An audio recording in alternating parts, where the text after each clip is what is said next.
Hello again. As you know, I am Eli the Computer Guy, and this is the Daily Blob Show. So this is my daily talk show where I try to talk to you guys about the real world of technology.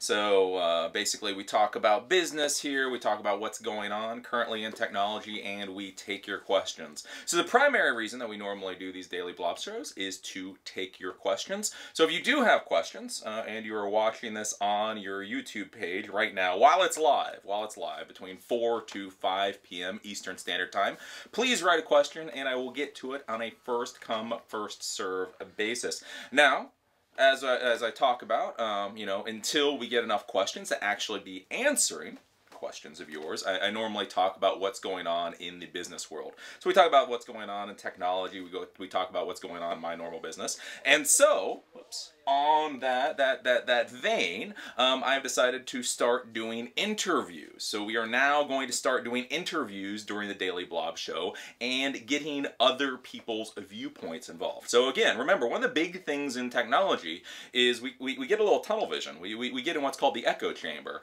and we start thinking that we are right. And so it's very good to go out into the real world and start talking to other people, because sometimes they're more right than we are. It's not that we're wrong, it's that they are more right than us. So today I have Ron Schmelzer, the founder of Baltimore Tech Breakfast here. Actually, a lot more Tech Breakfast now. And we are going to be doing an interview. Hey. Hello, Eli, the Computer Guy-ettes. What do you call your fans? I have no idea. Okay. People. Fans. I call them people. Maybe they're not fans. People. Yes, minions. People. Minion. That would be nice. I like minion. Yeah. So we're going to do the interview with Ron today. So you guys know I've been talking about the Tech Breakfast for longer than I've been doing Daily Blob. So I started attending Tech Breakfast over 2 years ago. He was one of the first. Yes. One of the first. Yeah. We were literally like 10 people sitting around a table. It was, yeah. So I talk about it a lot. So I figured bring Ron in, and so we can discuss basically how he's become successful. Because that's the thing is, back when it started, like 2 years ago, or 2.5 years ago, it was like 10 geeks around the table, and it was so horribly geeky that I was like, oh, this is horrible. Like you made up for it, though. We were all sitting there going, wow. Yeah. And since then, it's gone. I mean, it's gone from something that even geeks were like, oh, this is bad, to you now have Baltimore Tech Breakfast, Columbia Tech Breakfast, DC Tech Breakfast, Northern Virginia Tech Breakfast, Philadelphia Tech Breakfast, New York, whatever the hell it's called, Tech Breakfast, Boston Tech Breakfast, Austin Tech Breakfast, Silicon Valley Tech Breakfast. All right. Hey, I'm like Cunningham. You did it. Good job. And plus you have the Exec Tech Breakfast. Yes, so it's all kind of grown. It's becoming a thing.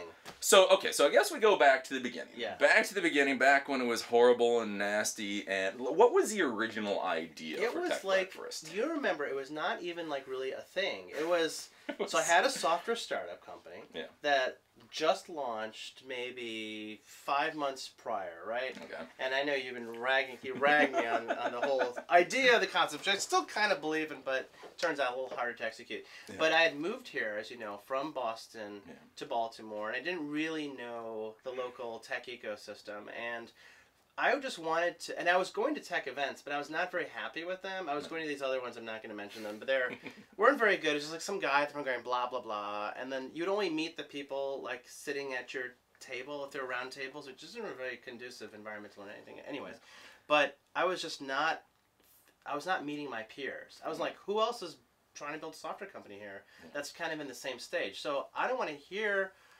somebody lecture on Ruby or whatever. I really just want to say, show me what you're doing. I really want to show and tell. But in the beginning, I also wanted to, like, I was trying to do things like get customers and do marketing and customer support, and then some of the technical stuff around testing. So I'm like, well, let's start with a discussion-based format. That's at the beginning. I'm like, tell me what you're doing, because I didn't think that many people were going to show up. It was just like, 8 of us. So how much demo could you do? Let's just go around the room, tell us what you're working on, and then let's talk about something. And that's how it started. And then pretty much after 3 of those, I'm like, okay, we're losing half the crowd here. So let's just do show and tell. Okay. And I was still doing Bazzello. This company was still going on. And for the first year, you remember, I was just, it was like a hobby. I was paying for the bagels. Bazzello was actually paying for the bagels. We had no sponsors. From like 2011 when we started, May 2011 until June. We didn't have a single, maybe March of 2012. Yeah.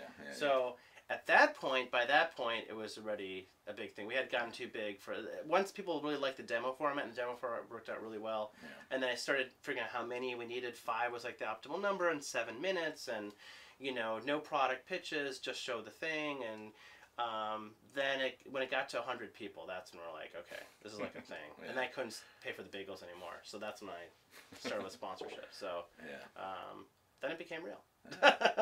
So when did you decide? Okay, so you were doing Bazzello, your startup. Maybe we'll talk about that another time. We don't have enough time to talk about Bazzello a lot. That's a different ball of wax. That's a normal startup. So like when we talk about Bazzello, that's the next Facebook. I mean, basically falls into that. Yeah, it was a flyer. Yeah. Right. And so this is more of a normal business. Traditional. So where was the transition? Like, what was the actual decision point to stop focusing on a Bazzello and start focusing on this? You mean after you told me like 500 times? What are you doing? Pick one business. That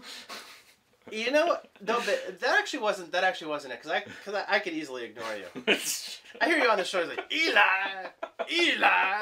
I'm joking. You're just so funny when you do that. But it was the fact that without trying, Tech Breakfast was just like growing, and people were like, telling other people about it, like, oh, you have to go to Tech Breakfast. It's 8 o'clock in the morning, so it's before work. That was the other thing. Some things were different. It was in the morning, not in the evening. I know it's kind of like a trivial thing, but in the evening, you're competing with like other things, not just competing with other events. You're competing with family time and dinner time and movie time, and like people get late at the office, and people's brains kind of start to shut down after work, and all they want to do is just drink and network, and they don't want to sit around and listen to the demo. So the morning format really works because people are awake. Maybe they're not as awake as they should be, so I give them some coffee, wake them up, and then they get all buzzed, and then they go to work. They get buzzed in ideas, hopefully, and they go to work, and they're like, oh, you should see the thing, and then they actually do stuff. Like, they'll get a card, and people will follow up that same day. Whereas sometimes also in the evening, you have evening events, you get cards, and you put them in your back pocket, and you don't follow up, and then a couple days later, you're like, oh, I have this business card. So there's actually there's more actual follow-up that happens because people go to work and they have the cards. Anyway. Yeah. It was when all that just started rolling on its own that I'm like, and then Bazzello wasn't really rolling. I was like pushing that string, as the analogy goes. I was pushing the string, and it was like I was spending a lot of money. I was hiring people. You saw me. I was hiring people. I was investing a hell of a lot more people than I hired Tech Breakfast. Actually, it's funny. I'm very conservative with hiring on Tech Breakfast, but I wasn't with Bazzello. I had a business partner. I was pushing this thing. We're going to raise money, and I was just going. The ball was kind of like rolling a little bit up the hill. Tech Breakfast, without any pushing, was just growing and growing on its own. People were like, oh, Baltimore's great. Can we do one in Columbia? Oh, and then Columbia becomes 140 people, and they're like, oh, can we do it in D.C.? Yeah. That's when I was like, okay, let's strike while the iron's hot. Let's focus on the heat. And that's when I was actually really beginning of this year that I'm like, let's really make this a business. And I went all in on Tech Breakfast as of like the beginning of this year. So that's good. And then when you go all in on something that's working. It's working. It's amazing how things grow. You just keep pushing it, and then it's good stuff. I don't know. It's pretty random, actually. So how big do you think you can make this thing grow? Oh, this is the conversation we've been having. I think the funny thing about Tech Breakfast as like a format, it's not particularly unique. I mean, you would argue it's not very defensible. Someone can like just copy it, which is true. Yeah.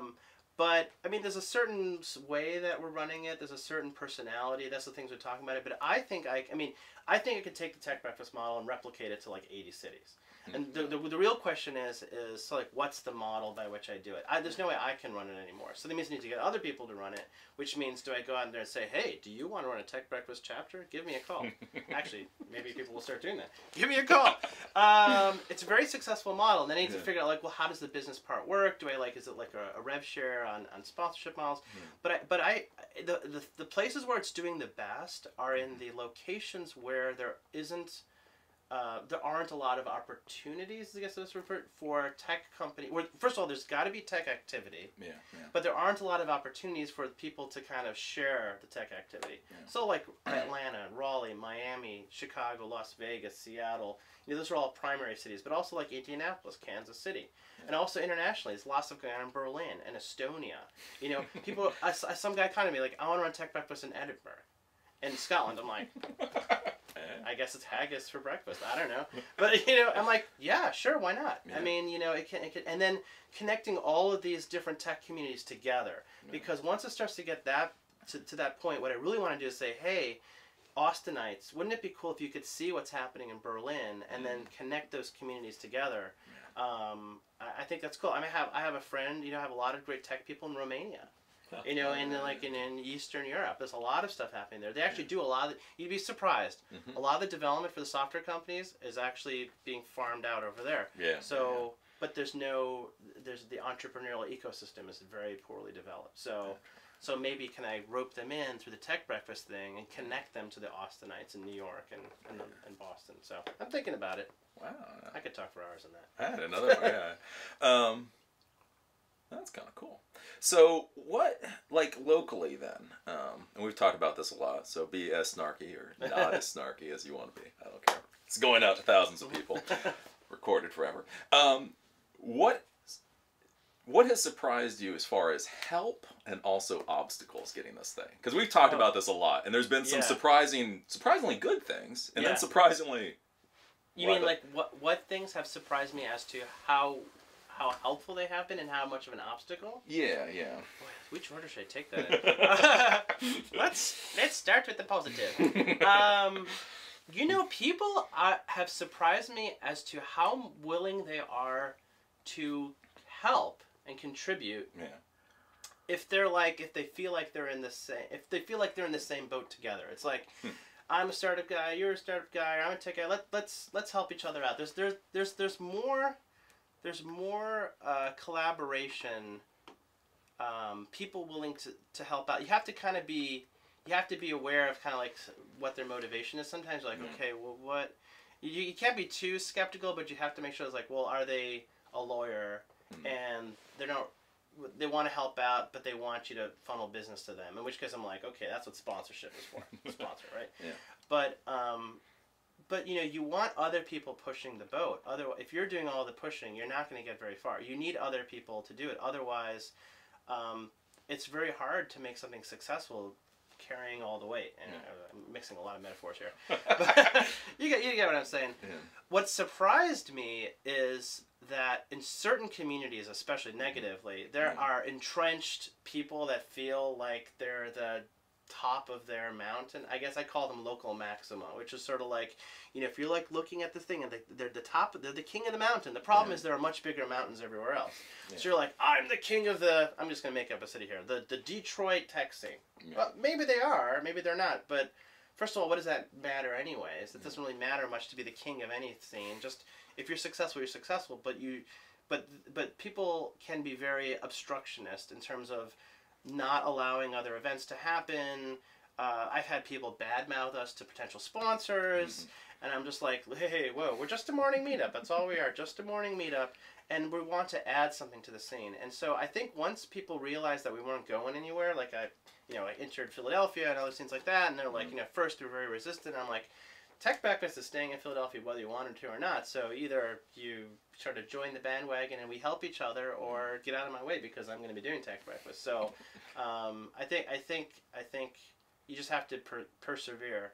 And you could take this analogy, sort of put Tech Breakfast aside. It applies to everything. I mean, you could be in security consulting, and you could go into an industry, and you could be like big elbowed by the big vendors and say, well, first they're going to ignore you, right? It's like the old Gandhi quote. First they're going to ignore you, then they will make fun of you. What's the second one? And then they'll get mad at you, and then they'll like accept you. Anyway, there's like some progression there. Yeah. But yeah, I mean, you're going to have people who are going to be obstructionists. So it's like, well, if you have a community, get help from your community.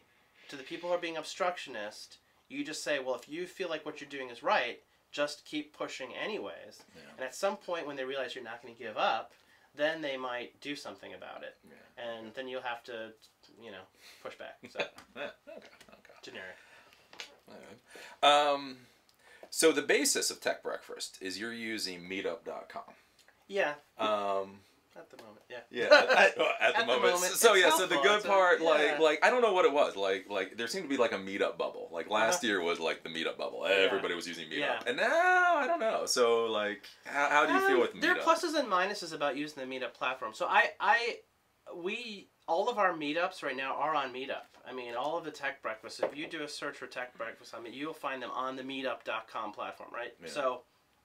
So they're definitely there. The challenge with the Meetup platform is like more like as an organizer, it's like we don't get any contact information. So I don't get any email addresses, so I can't really follow up with them other than through the Meetup platform, which I'm sure is by design. Yeah. Also, if you run many different, it's not good if you are trying to run many different meetups in many different locations, because it's not really set. They have this chapter thing, but the economics of the chapter model are not very good at all. It's like, it's $12 a month or something. I forget. But the pricing comes down to it's $4 per meetup per month. Okay. Regularly. But the chapter model is $100 for 10 meetups. I'm like, 100. So it's $10 a meetup in the chapter model, $4 a month. So there's that weirdness, and Meetup can be very spammy. Have you noticed? Yeah, it's very you post something on Meetup and it'll blast everybody, and there are ways of like individually turning it off. But me as an organizer, I have no control over that. Okay. So I mean, you could threaten to like, hey, if you post on this thing and you spam, I'll kick you off. But somebody else in this scene does that. But I think that's kind of not a great thing to do. So I don't know. I mean, there's some issues with it, but on the plus side, we get a lot of organic growth. People find us. People randomly find us through Meetup, and I think the positives of the community and the discovery nature of Meetup far at this point outweighs sort of the challenges of being an organizer. So I don't know, maybe there's a hybrid model. We use Meetup for some things. We use like Eventbrite for other things, things like that. So I guess that's the thing. Like with Meetup, is there, everybody complains about everything. It's just, but is there actually an alternative? Like, it's like you want there to be an alternative, but does one in fact exist? Here's a great analogy. People complain all the time about Craigslist. And Craigslist hasn't changed their user interface since like 1995, when Clinton was, being reelected for the second time. He's still in his first term, Craigslist interface. And people are like, oh man, there's better interfaces for finding apartments, for finding dates, for like selling shit, which is true. Yeah. But there's still Craigslist because it's this whole thing about you can't just be. I think you actually said this on one of your previous blogs. You're like, well, you can't just be a Me Too. You can't just do the same things. That you have to really be substantially better than what's out there now. Otherwise, people will continue using with whatever they're using. So I think the same thing with Meetup. Meetup's got like 14 million or something ridiculous members, and they're just gonna keep going. So. So I guess getting everything off the ground, one of the questions is always things like investment.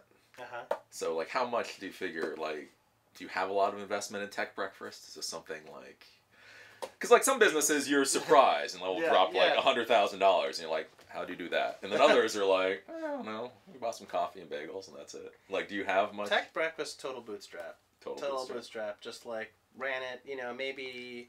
So this is actually kind of an interesting story. So in the beginning, I was buying bagels and coffee. And I think we had this, we were fortunate. Meetup tried for 3 months to sell their own sponsorships. I don't know if you remember this. Yeah, something like that. Yeah, so they're like, hey, we want to sell Meetup. We'll give you $50 or $100 if we could sell a sponsorship. And you don't control who the sponsor. Well, you can say yes or no, but you say yes mean like you take the money and then you take the sponsor, or you don't take the money, you don't take the sponsor. So that's why we had Ford. Remember, we had Ford as a sponsor. We had University of North Carolina, Chapel Hill as a sponsor. And so actually the money that I had spent on bagels to that point got reimbursed by Meetup. Okay. I was out of pocket like whatever, a couple $100. And then I got some of that back. Okay. And then for a little while I was covering the cost. But there was like no investment. I mean, it surprises me because there are a few other event companies that have raised money. And I'm not exactly sure why for that kind of company. Because like, well, what would I do with an extra $1 million? I mean, great to have $1 million, but investors don't say, here's $1 million, keep the $1 million. That's not how they work. They say, take the $1 million, put it in your company, spend the money, right, and then give us $10 million. And so it's actually a much harder equation than it looks like. It's like, well, how can I take that $1 million and make $10 million for the investors, right? Otherwise, they're just going to come and shoot you. Well, not literally, but It's a double-edged sword. So I probably, if you don't have to take the money, then don't take the money, because then you can grow it and then keep all the money and then have 100% of your company. Well, I guess that's one. So since you're doing the events, I mean, one of the thoughts is space would be the big expense. So how do you get? Because you've actually got a lot of spaces now. I mean, like, how do you get? Because they're big. I mean, like up to 200 plus. Pretty fabulous. Yeah, nice space. So how do you get those spaces? Those are all barter. Those are all sponsorship barters. So so we're in the Microsoft Nerd in Boston. I'm going to go geographically from south. So we're in the Microsoft Nerd in Cambridge, which is an awesome location. Yeah. Microsoft is a sponsor. So instead of giving us sponsor dollars, it's an in-kind sponsorship. They give us the space, which is worth it. We're in AOL Patch in New York, in Chelsea, which is another fabulous space. We're at Drexel University in Philadelphia. Yeah. So we got a good connection there.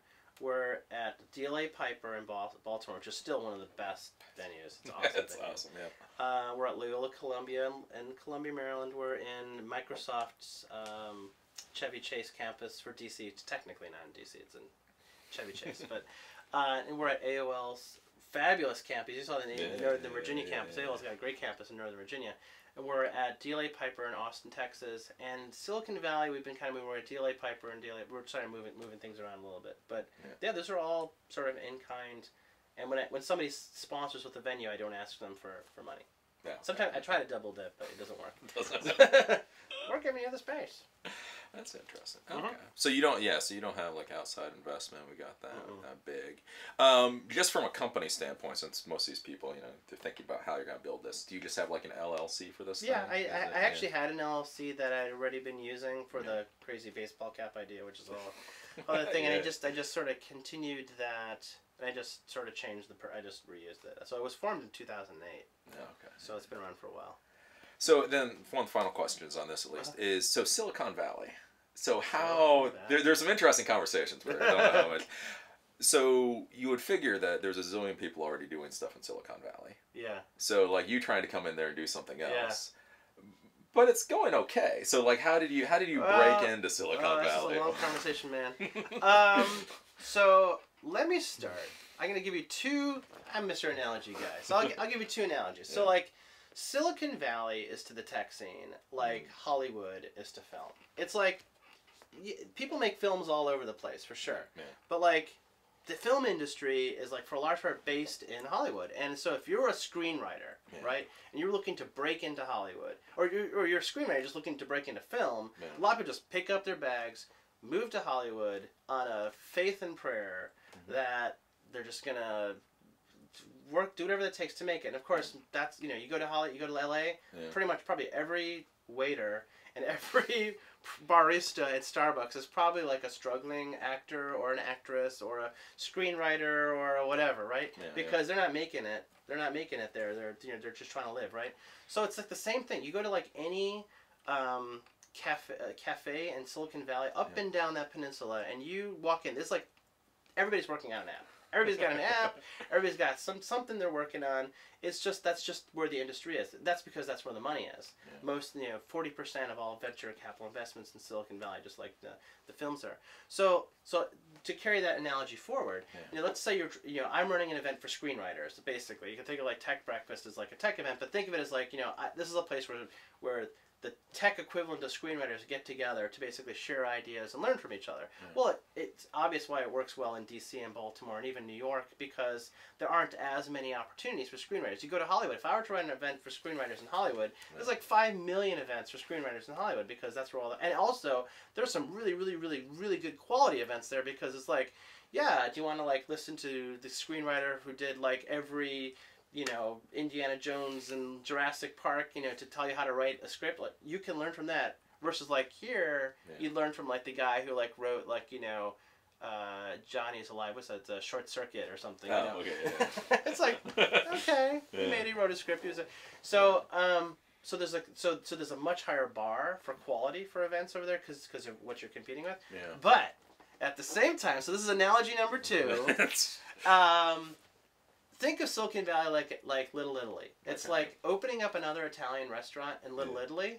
Why does it work? Because that's where the Italian restaurants are. So you can have an event. So the part of the reason why Silicon Tech Breakfast is successful to some extent in Silicon Valley is because it's like literally it's another tech event in a tech city. It's like, okay, I'm not going to this event, I'll go to that event.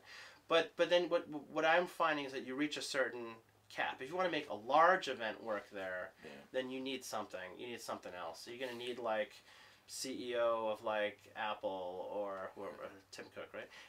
Right. I think about it. Or you would need like Mark Zuckerberg, just to cut through the noise, or run the event at midnight, which I've been playing with, or do something weird like just something weird like that.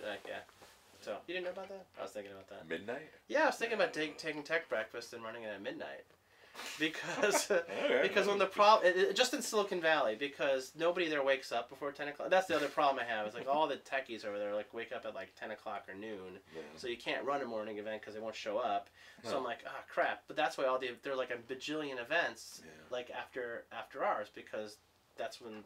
So I'm like, well, what if I like really pushed it and I ran Tech Breakfast at midnight? And I did like waffles and like ice cream and crap at midnight. And I was really thinking about doing it. The problem is it's hard to get a venue. And all those venues I was talking about, nobody wants to host you at midnight. DLA Pepper would be like, ixnay on the midnight drinking thing, eh? Yeah. So. Interesting. So you get paid for it through sponsorship. Yeah, that's my model. And, events are free to attend. Yeah, so events are free. So what do the sponsors get? Like when they come in and they pay you however much, like what do they feel like they're getting out of it? What are your sponsors getting? They get CPM, man. Well, we're selling the same thing. I mean, maybe it's hard to. We're selling an audience, right? Yeah. As they say. Well, but I've been surprised. Like when I go to your event, like originally with your events with the sponsors, they would come in and they would give their spiel. So you'd have the banner behind them and they give the spiels, and it was like, okay, I understand.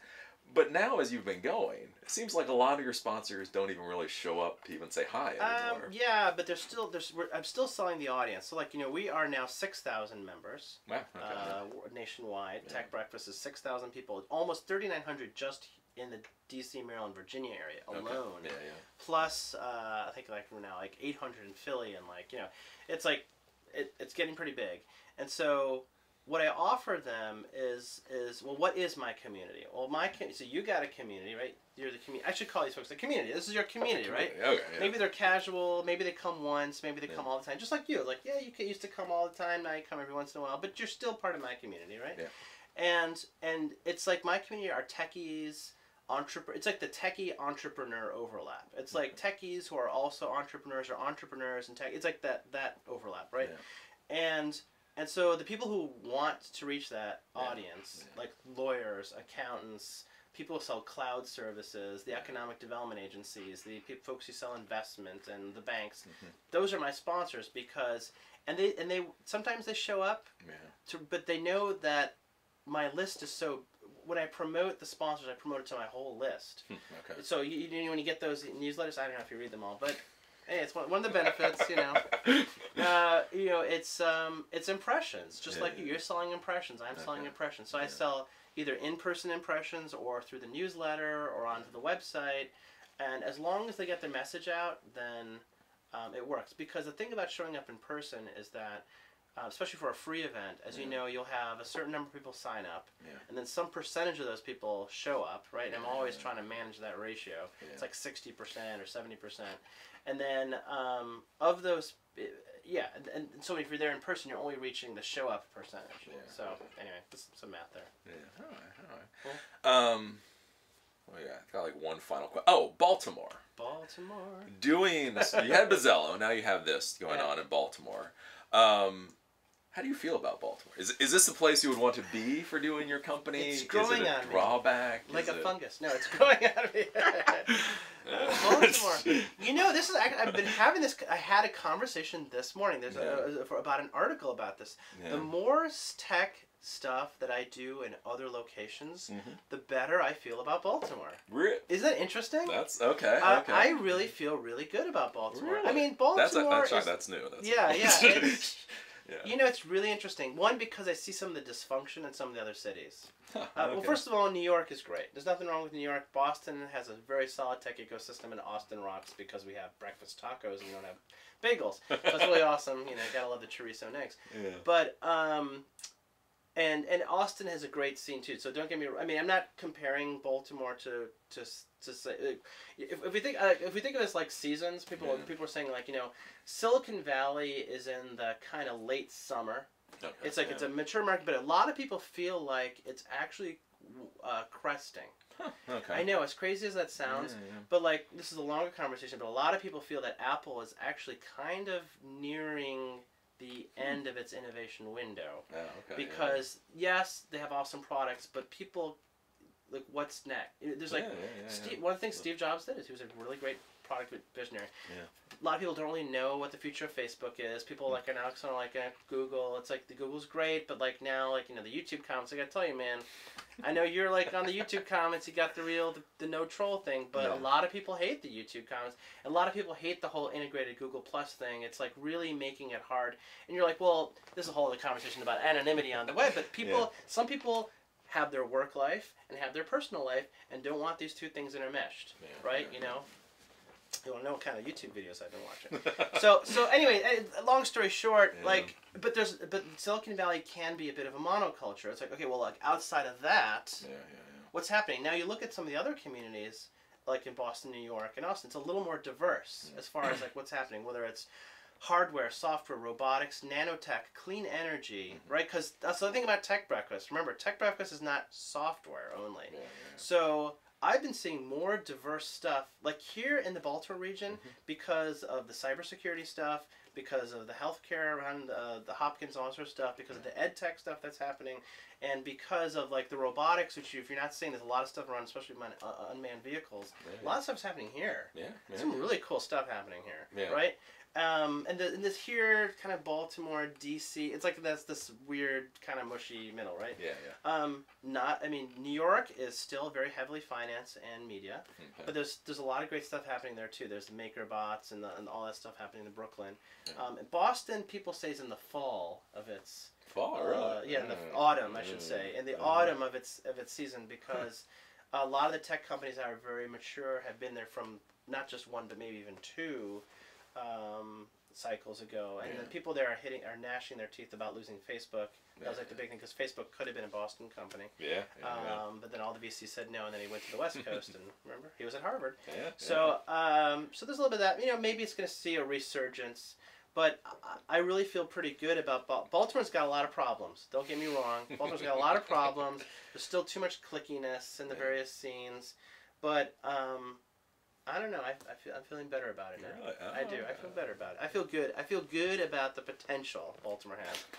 But, you know, Baltimore's got a lot of crazy stuff too, and it could really screw it up. So we'll see. Cool. All right. So we talked about that. So I'd like to follow up just because the fan base, the community, whoever the hell these people are. The people! Your people. Your community. My community. There we go. Yeah. So there's a lot of questions on things like jobs and all that kind of stuff. And so since you did come from a startup, you've actually done tech company like this. I have. Tech Breakfast is one thing. You can look me up on LinkedIn if you want. Yeah, he's an impressive guy. We're focusing on the types of things that you guys can do at home.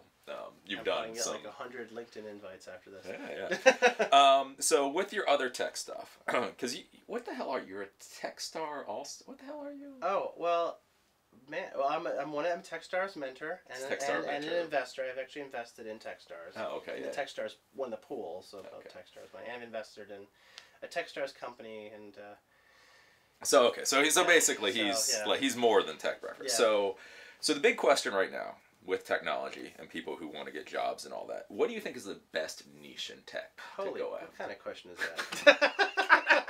What kind of question is that? Like when you look there and you go, if I was 19, this is what I would go for. I gotta tell you, there's a lot of different stuff happening, a lot of pockets. Okay, so I can tell you by looking at the stuff from Tech Breakfast, and also from like this other experience that I have in the tech scene.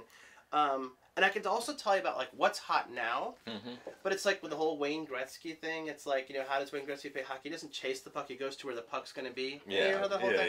So you gotta, because if you're just going to get started now, let's say cybersecurity is hot.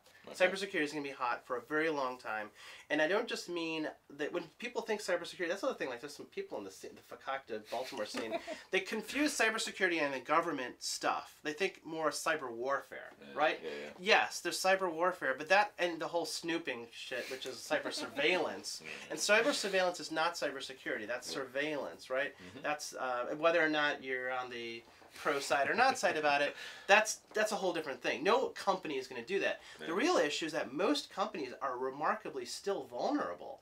Like I could, you know, not me personally, but I'm sure if somebody wanted to take down all of the Starbucks or all of the Panera or pick your chain, just shut them down.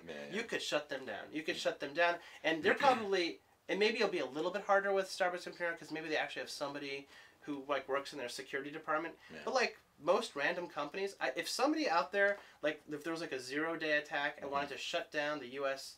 ecosystem, and they could do that, right? So the thing is that there's a huge opportunity for basic corporate cyber protection. And once companies sort of realize how vulnerable they are, I think there's going to be a huge demand for it. And there's not a very large pool of talent who actually knows how to do things like threat mitigation, prevention, failover systems, data backup, you know, prevent privacy breach, you know, all that sort of stuff, right? So we could go for hours and hours. There's a huge opportunity there. There's a lot of stuff happening in the whole space around the education system. This is very U.S. centric, but the health system and the education system are both in the midst of some remarkable turmoil and change, right? The health system is kind of fucked up, and the whole Obamacare is like a big has a promise, but like hasn't lived up to his promise. But that ball is rolling. That's a law.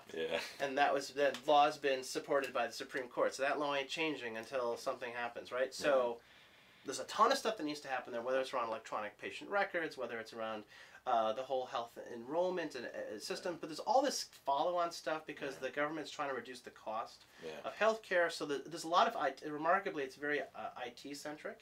Whether it's around making sure that the patients are getting the right medications, whether it's around mapping costs, identifying costs, and mapping. So there's some great companies that have been coming out of. There's a company in the Boston tech office called Kairos, which all it's doing is just analytics on sort of like the patient to the mapping of appointments of between and capacity. It's sort of like what's the analogy? It's sort of like imagine you're a consulting company, right?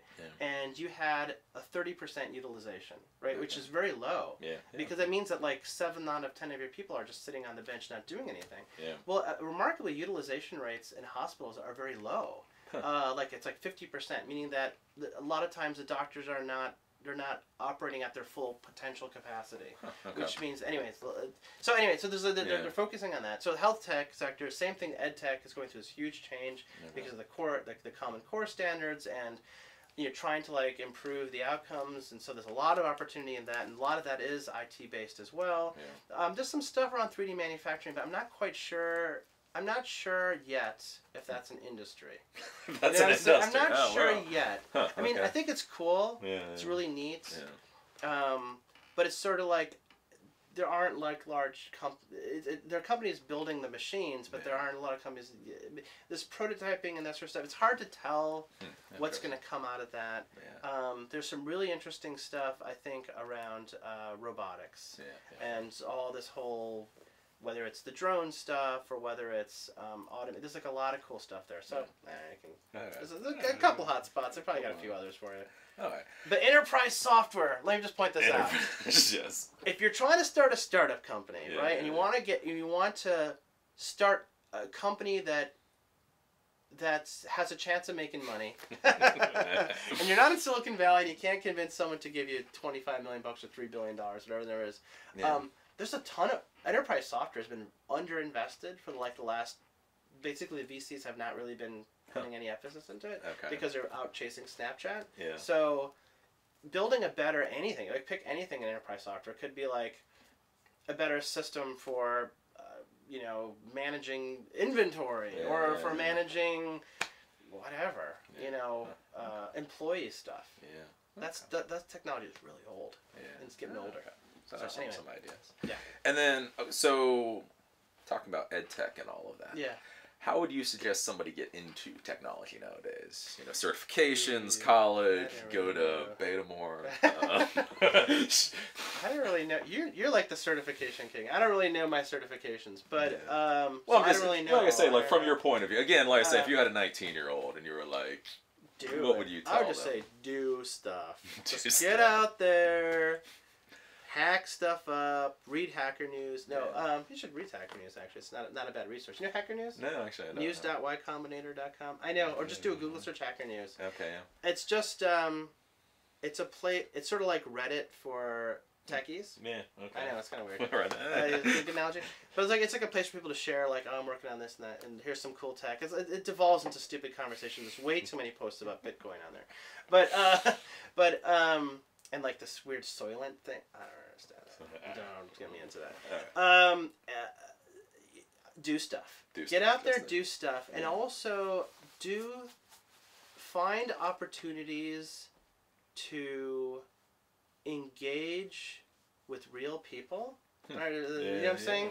Like, don't hang out with your peer. Well, not your peer. Don't hang with like your buddies and be like, I think we're gonna hack this, because then you're gonna learn. You always want to like associate with a group that is a little bit better than you, a little bit farther along. This whole association with the crowds thing. So you want to pick your crowd of the people that you want to be like, and sort of like get into that crowd if it's a tech crowd, and then just make yourself available. I think as a 19-year-old, very low risk. You know, you don't have a family to support theoretically.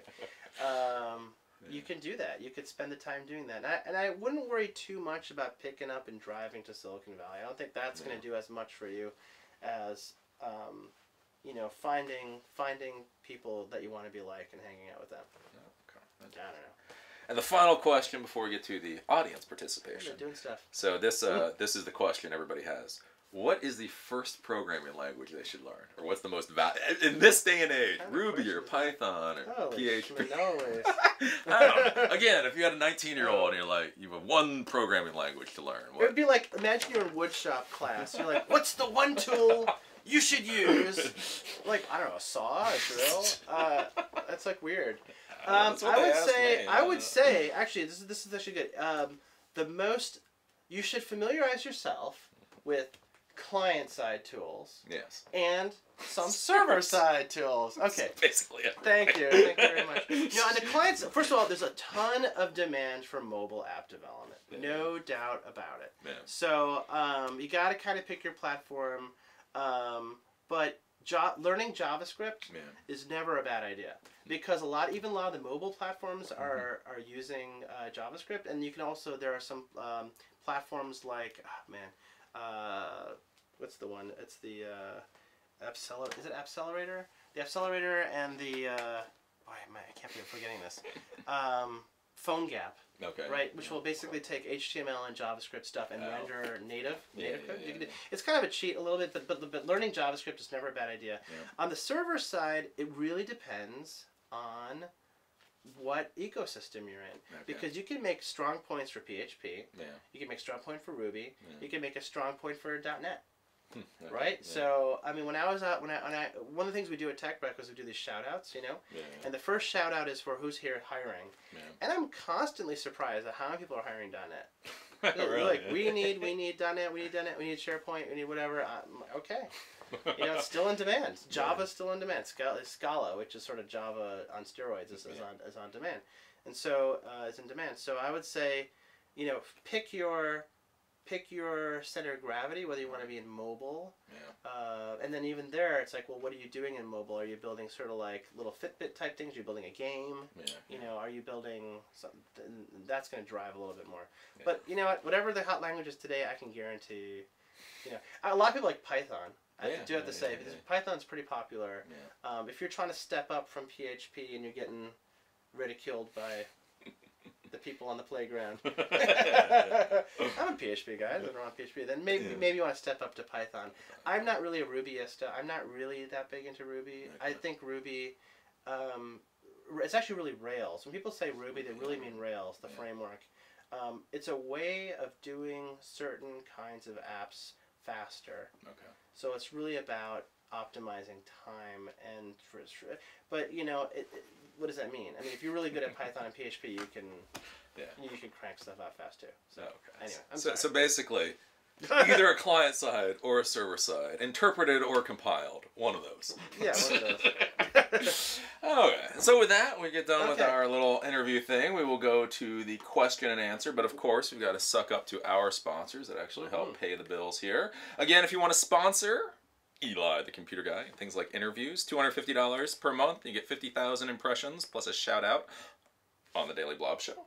So our sponsors right now, well, this is Tech Combustion. So this is Ron's website, techcombustion.com. Yep. www, and you know, you got all this runs the tech stuff breakfast here. And all that good stuff. So that's that. So if you want to take a look at that. Phoenix Contact is one of our sponsors. So they're the ones that do the industrial networking equipment. So if you're going to be doing networking on oil rigs or warehouses or any of that, take a look at Phoenix Contact. SIP.us, they do the SIP trunking. So if you set up a asterisk voice over IP system or something like that and you need to be able to call out to the real world, you need a SIP trunk. So SIP.us, they've got 60 minutes for free without a credit card. So that's enough to play with. TotalSim, TOTALSEM.com. So if you're looking to get your A+ or Net Plus certification, your Security Plus, blah, blah, blah. They've got video training, practice tests, exams, the whole 9 yards. Spiceworks, of course, our first sponsor, so we love them dearly. They do the mobile device management software, the network management software, all for free. So it's completely and utterly free. So just go play with them because it's free. Veeam, V-E-E-A-M, basically if you just virtualized 100 servers and now you're trying to figure out how the hell to back them all up, Veeam is a solution for virtual backup. They've also got a lot of free software in here to play with. And then our new sponsor, Authenticate. Again, these guys are great. I don't know how the hell to explain this. Basically, go play with it. Authenticate, it's a way, so like if you have a Twitter account or a Facebook account and you need to share that with multiple employees in your company, this is a secure, easy way to do it. And right now they're in their beta testing, so it's all completely free and it's good. So just Authenticate, but it's authentic8.com. Yeah, and that's our sponsor. So with that, we will get back and we will pull up the questions and see what everybody has to say. So we have been running long. We've been running about 46 minutes so far. So I'm going to go through here in the questions, and basically I'll answer questions on anything that I think might be vaguely relevant with Ron. So if you're just asking me stuff, I will probably answer you guys next time. Let me see here. I'm so happy. Nothing has crashed. I really thought something was going to crash today. Oh, yeah? Well, this morning. Looks like you're getting some feedback on the volume, though. So, yeah. I think the shotgun mic is very directional. No, because when I walk over there. Okay. Well, I don't know. Okay, well, the sound is too low. Is the sound too low? I don't know. Sounds good to me. We'll see you later. Yeah, no. Of course, this morning was the first time that the internet died here. And like literally in 2 months, this morning the internet was just down for like 4 hours. I told you, I saw some deer chewing on stuff outside. So. Ron Eli, what steps were taken to take Tech Breakfast from an event to a business? Was there a business model? Oh, that's actually a good one. Was there a business model for it before you monetized, or did the model form evolution? Was it? Did you have like an idea? Was there a plan? Yes and no. So you remember I actually did run events previously. So like when the previous business I started and I sold ZapThing, which is a whole other story. Was a great business. Yeah. We did a bunch of events. So I kind of was already familiar with the event model. And there's only a few ways of making money with events, right? There's sell tickets, sell sponsorships, sell exhibit hall, or like, there's maybe like one or two others. But that's basically it. So when I was doing Tech Breakfast, I knew that I wanted to keep the event free. So that killed my whole ticket revenue model. Couldn't really do that. Exhibits didn't really work. And I didn't want to sell like access. You could also do like access to things like, you know, videos and that, but I wasn't doing it. So I only had one thing left. I only had sponsors, and I knew that I had to get those bagels paid for. Yeah, yeah. And I started with like, I just was like trial balloon. I'm like, oh, let's try $200 a month. Okay. Let's see if that works. And then they're like, okay. And then I'm like, okay, then let's try $250 a month. Yeah. Okay. And they're like, okay. And I'm like, okay, let me sell you more. Okay. So yeah, but this is pretty simple. I don't know. Yeah. Was there more to it? Yeah. Do you have another idea? Do you guys have another idea? Yeah, that sounds pretty good. I could sell gear. Do you like the little hoodie? You could buy one of those. Yeah. Queensboro. Let's see here. Oh, actually, yes. Since you've got a new kid now, this is a good one too. Yes. Hi from Aberdeen, Scotland. So international audience. Eli, you've talked before about harsh hours in the early days. How did you cope juggling this with trying to have a family, personal life? Ron faced some. So he's actually got kids. I don't have kids, so I have an almost 4-year-old and a 5-month-old. Yeah. Right. Oh, yeah. So, yeah. You have to be good at time management. Try not to travel too much. Yeah, that's the thing. You kind of it really forces you to prioritize your time. You know, I find that people really waste their time a lot. I don't know how to explain it. It's like in the early days, you're trying a whole bunch of stuff, but if you're not, you know, I believe in the whole lean methodology. Do you talk much about the lean approach? Well, I mean, the lean approach, you should really look into this. The whole minimum viable product concept is really, when you're trying to build a business, you're trying to prove or disprove an idea. Yeah. So don't do a lot of work if on something that's unproven, because it may all be wasted, right? You could, let's say like, oh, I think I'm going to have this idea for an app. And you spend like 6 months building this app. And you build it, and then nobody wants it. Like, oh, you just wasted 6 months of time, right? You know, away from your family and all that sort of stuff. Whereas, like, so the minimum viable product or the minimum valuable product, the minimal, there's like a lot of ways of looking at it, is what's the smallest possible thing you can do just to provide proof that what you're doing is the right thing, and then just do that. And it could just be an hour or two.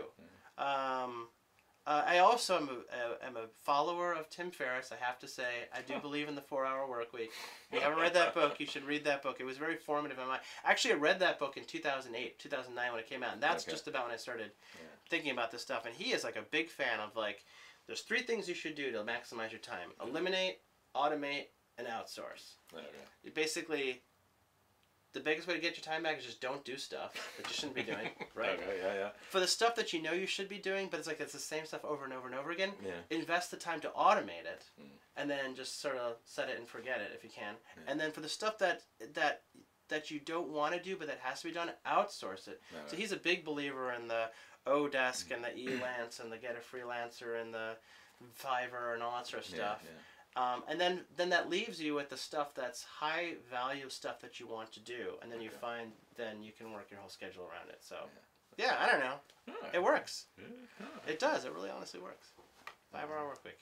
No, 4-hour work week. I was off by. I was thinking 5-hour energy. I don't know what I'm thinking. Oh, they're saying the volume is low. Yeah. Is it me? Is it my volume low? Maybe they're saying my volume is low. Because I'm like off to the side. The microphone's over there. Yeah, I don't know.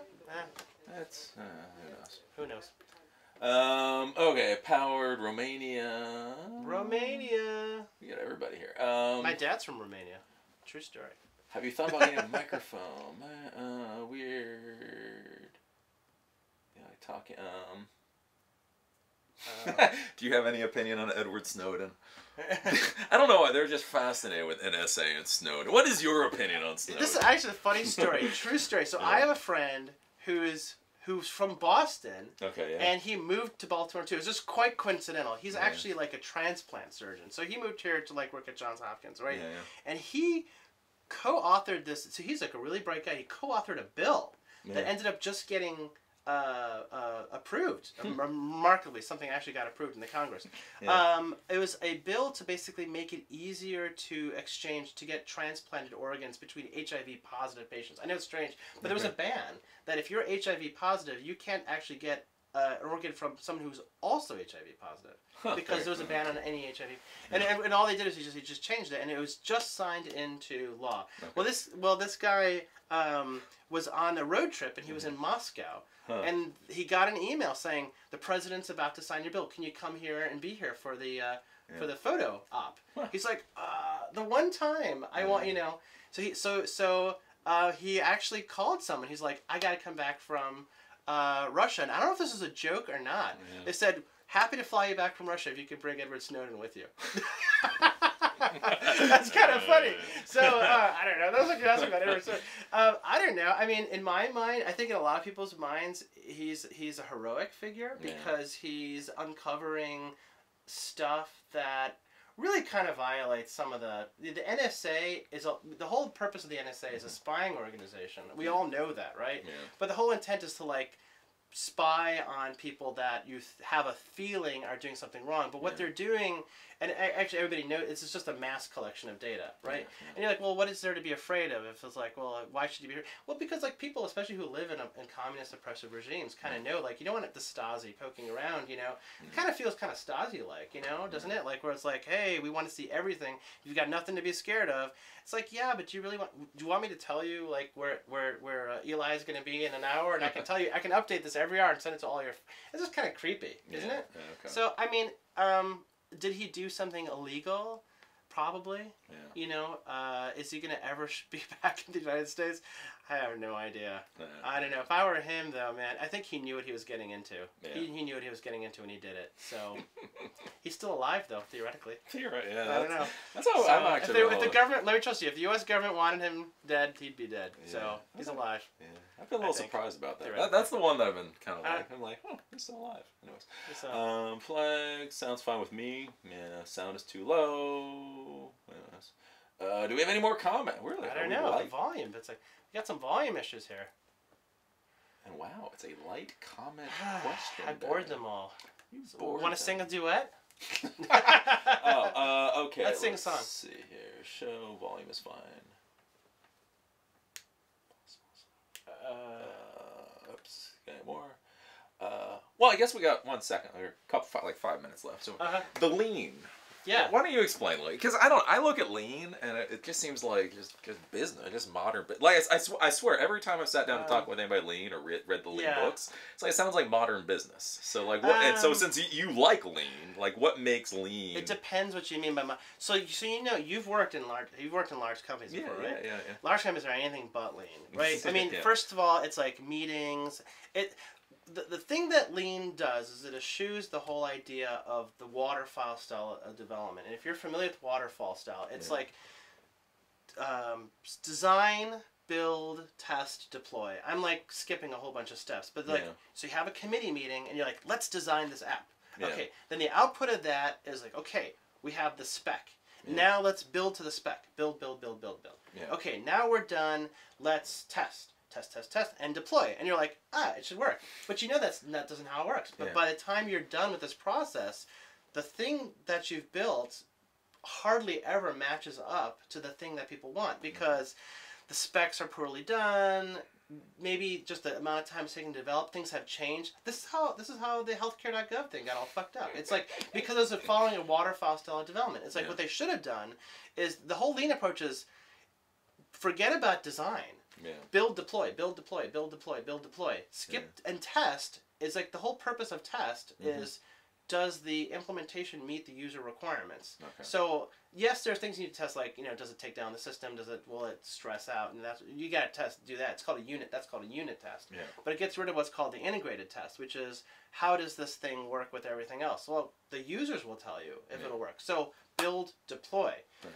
No, very little design, or the design should basically be a short workup. So agile. So I'm not like an agile expert, but it borrows from agile principles, which are this whole Scrum thing, the 2-week iterations, working on 2-week iterations, working in short teams where the team and the person who's going to use the product are actually part of the same team. And then so that's one half of it. Then it also borrows something called customer development methodology, which was something that Blank, what's his name? Blank. I should know this. Blank, Mr. Blank. Don't shoot me. where Steve Blank. Steve Blank. Oh, it is Blank. Steve oh, Blank. Yeah, Steve okay. Blank. Yeah, Steve Blank. Steve Blank. Steve Blank.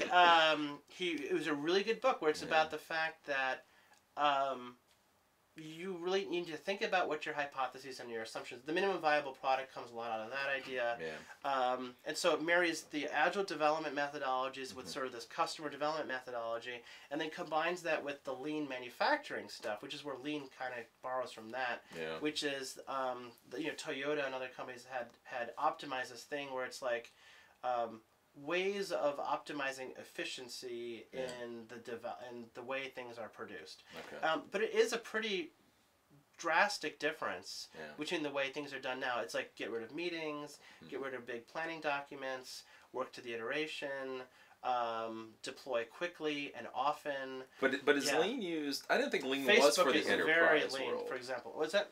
I thought lean was for start. I guess that's where I get confused then, because I mean, if you're saying the enterprise needs to be leaner, I guess I wouldn't argue there. Yeah. But it seems like for startups... Well, for sure, a startup can't operate... I mean, the reason why startups have adopted it is because it's the easiest for startups to adopt it. And it makes no sense for a startup to adopt anything but a lean model. Okay. Because it's like, if you're like... And it actually didn't used to be that case. I remember the dot-com days. It would take 9 months to a year to build and deploy an application, right? Okay, yeah. And actually think about it, it's like, oh, it doesn't sound so bad. But now, people will deploy an app over a weekend, startup weekend, right? Yeah, yeah. So startups just can't operate in 6 to 9 month release cycles. This was sort of like Microsoft got killed with that when it took them 4 years, if you remember, to release Vista. Yeah. And Vista was a load of steaming, poop, right? And it's like, well, why did it take so much time? So now they're moving to much more iterative, quicker, faster release cycles. Apple is like definitely in that space. Okay. But yeah, so it's both. But Apple and Microsoft and Facebook are kind of larger organizations now, and so they're now adopting it. Startups, it's kind of a no-brainer. Yeah. I think it's a no-brainer for startups to do that. Because I see they keep pushing it for startups. I'm just like, isn't that? Okay. Yeah. But like, you and I both know people in the startup scene who just cannot launch their freaking product. It's like, what's wrong with you? Launch your product already. Yeah, launch. This is really interesting. I'm reading your comments. How do you find sponsors? That's a good question for you. Like, how do you find the sponsors? Well, I'll answer it, but let me ask you, how are you finding your sponsors? Well, they already know. I talk about myself all the time. They just come to me now. They're just like, here, take a check. Well, what is that all about? We can have a beer, and I'll talk to that over a beer. But they already know my story. They want your story. I kind of know your story. I watch your blobs.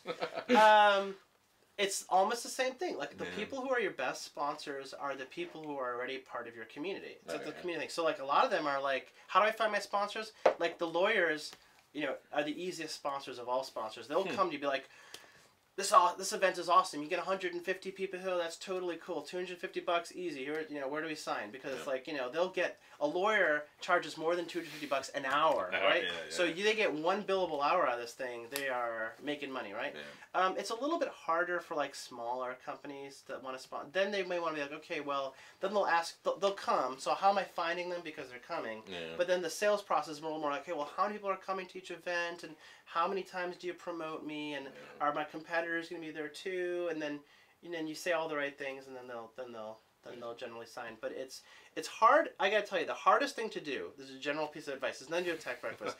If you're trying to sell something, the hardest thing to do is to sell an unproven product to a customer who doesn't know you, right? So like all these people who call you on the phone, hey, Eli, they don't know how to pronounce your name, Eli, do you want services for termite control? It's like, okay, first of all, how do they know you even have a termite problem? They don't even know your name. You don't know them. That sale ain't going to happen, right? Whereas it's like, what you want is a qualified lead. It's like, oh yeah, I know Tech Breakfast. I've heard about Tech Breakfast. Okay, I don't know you. Maybe you and I have never done business together, we don't have a relationship, but I know Tech Breakfast, so I'm willing to make the bet. Or it's like, I never heard of Tech Breakfast, but hey, Eli, you and I, we know each other for years. Okay, I'm willing to take your word that Tech Breakfast is a cool thing. So if you have one of those two things, you either have a relationship with the person, or the product is proven. Now, if you have both.